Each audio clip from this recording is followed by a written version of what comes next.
Sa totoo lang, sa mundong hindi na malaman kung sinong tunay at kakampi, hindi sa lahat ng oras ay kailangan mo magpaliwanag dahil may mga laban na ikaw lang ang nakakaalam at nakakaintindi. Hayaan mong malunod sila sa sarili nilang salita. Pwede kang makinig pero di mo kailangan magpaliwanag sa mga taong bulag sa tama at nakikita lamang ay yung mga mali mo. Na tayo. Hindi na natin kailangan ng maraming tao sa buhay. Yung kahit konti lang pero filtered na. Yung sasamahan tayong mangarap. Yung good sa mental health natin. Yung makakatulong sa growth natin as a person. Yung sasamahan tayo sa lungkot. Hindi lang sa puro saya. Yung ipupush tayo pataas at hindi tayo hilahin pababa. Sila yung kailangan natin. Napakalayo mga idol. Isipin nyo ganito kalayo lagi ang nilalakad nila tatay kasama yung mga anak niyang maliliit pa. Para lang po makapaghanap buhay at maitaguyod sa pang-araw-araw na pangangailangan nila. Umalis po kami kanina doon ay 3:25. Ang oras po natin ay 3:49. Ano po kalayo yan. Sabi po nung kasama namin, sinamahan po kami ni Kabudag. Pupunta sa pinag-ano nila tatay. Sa mga pinag-uulingan. Ay sobrang layo talaga mga idol. Ay, abutin po yata kami ng ulan mga idol. Sobrang layo. Tay, asan ka na tay? Ayan mga idol, andito na tayo. Kita na natin yung dampa ni tatay. Umalis tayo doon ay 3:25. Ngayon ay alas 4 na. Ayan po alas 4 na halos. Kulang-kulang isang oras ano. Shoutout nga po pala kay Oriados Vlog. Kasama natin pagpunta dito sa bundok at saka si Jacora. Ayan o, shoutout po ano. Ayan, punta po natin si tatay.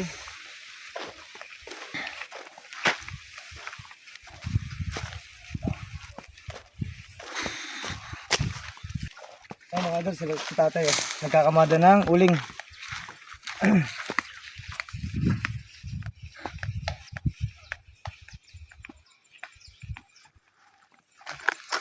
Ay, magandang hapon. Oriados Vlog po. Sama ko. Ay, tayo. Yan po, yung kabuldo kami nakaraan. Yung kamay ko. Ayan mga idol, si tatay. Kita nyo naman yung hanap buhay niya. Nag-auling. Uling lang ko. Kita nyo naman yung nilakad natin ngayon na halos isang oras. Balikan, nasa 2 oras. Bago nila may labas yung kalakal, talagang napakahirap pa ng daan. Isipin mo, kami na nga lang. Ito pa kaya si tatay, yung napaka-edad na ni tatay. Talagang kayang-kaya niya para sa pamilya. Tay, ganito tay. Alam niyo kung bakit nandito ulit ako. Sinamahan pati ako ni Oriados Vlog. Meron mga nagbigay ng tulong sa'yo. May mga nagpabot ng tulong. Sabi sa amin, ipag-grocery ka muna namin. No, nagpapasalamat po kami sa mga tumulong and sa isang vlogger na tumulong. Ayaw lang po magpabanggit ng vlogger na tumulong kay tatay. Kaya po nagpapasalamat na lang po kami at saka sa mga OFW na tumulong kay tatay. Ano? Sa susunod po, ang balak po naman namin, yung mga tulong na darating pa kay tatay, iipunin namin para naman po dun sa pangbili ng yero para po sa bahay ni tatay para hindi po tuluan sa kanila. Tatay, medyo na ambon. Bumbuhan muna tayo sa ano? Oo, bumbuhan tayo sa kubo. Ano nga po tatay ang pangalan niyo tay? Baka makilala po kayo ng mga kamag-anakan niyo. Rodrigo Bieta. Rodrigo Bieta. Ayan. Si tatay po ay si Rodrigo Bieta. Baka po makikilala niyo po siya. Hinahanap po niya yung mga kamag-anakan niya na gusto po niyang makita.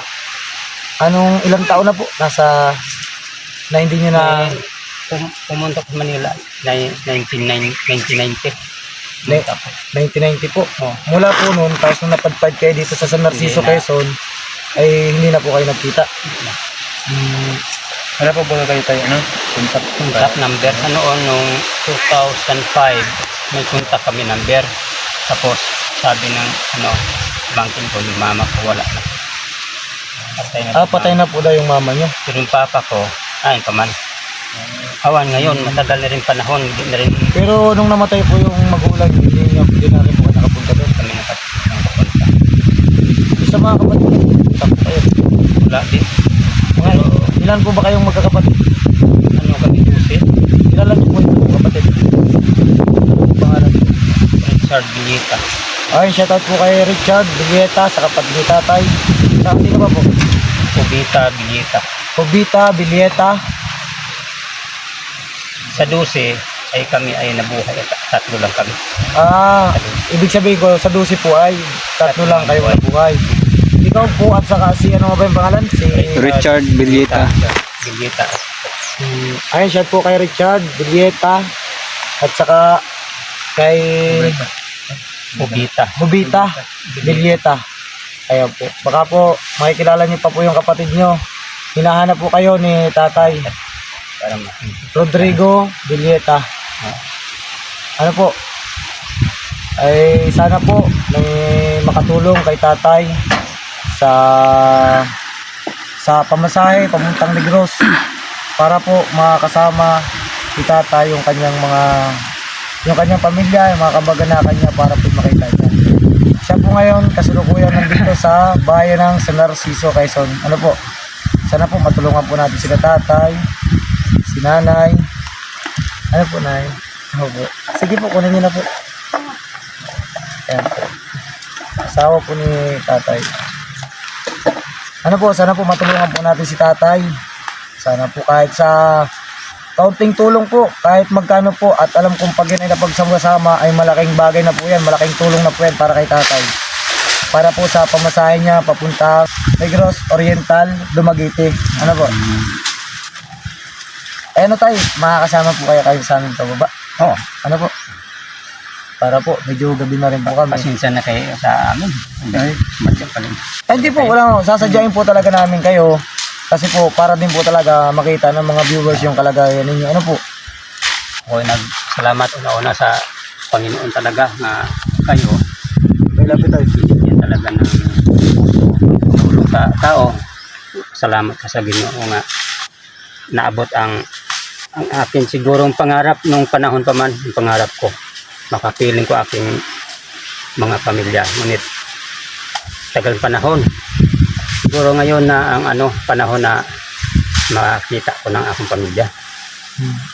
Alam ko po hindi po tayo pababayaan ng ating mga yung mga Panginoon. kababayan namin dito sa Narciso. Alam ko pong magbibigay din po sila ng tulong. At saka sa mga kababayan tatay sa Negros. Ano po? Eh ano tayo? Makakasama po kayo sa amin ito, baba? Oo. Ano po?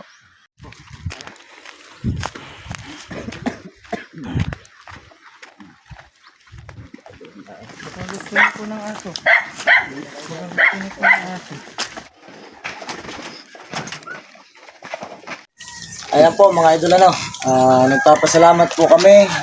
Lubos na nagpapasalamat po sa mga tumulong kay tatay, kay nanay.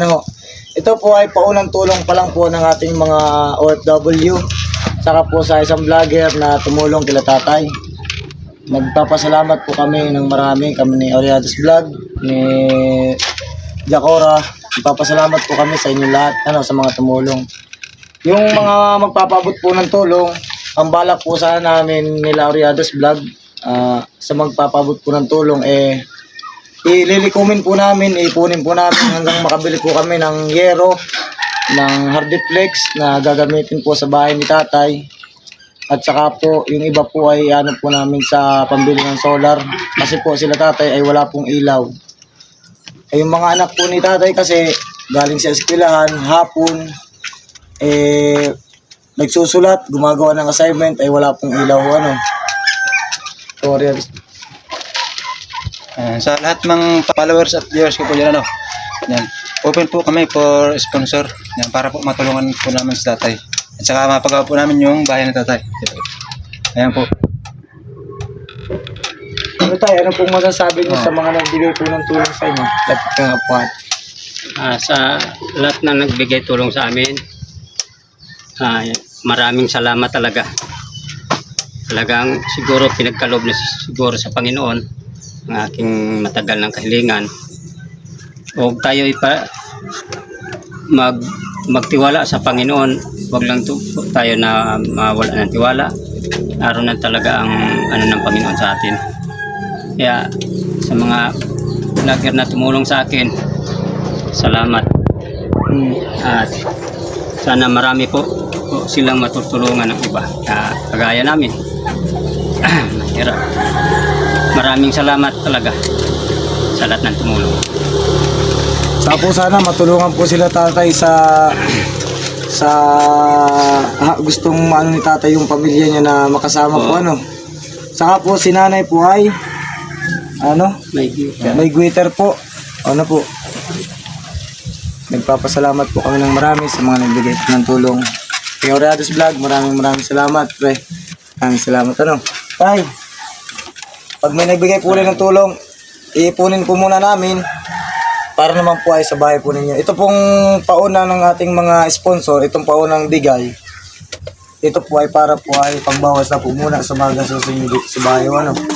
Yung para po yung kasunod na bigay, may po namin at ipambili na po ng materialis ng bahay mo po. Ano? Kami po ay mauna na rin po at kami nga po na, ano po tayo? Ano kung ang kasayahan ko talaga. Hindi ko marilit ang kasayahan na bigyan ng Panginoon o kayo gawa na sa siguro sa ating mahal na Diyos na para kami abutin ng inyong tulong. Maraming salamat. Ano po? Po kami dito para i-update po kayo. Para ma-update po namin kayo, pupunta po namin dito. Ano po? Ay, maraming salamat. Maraming salamat itong tulong.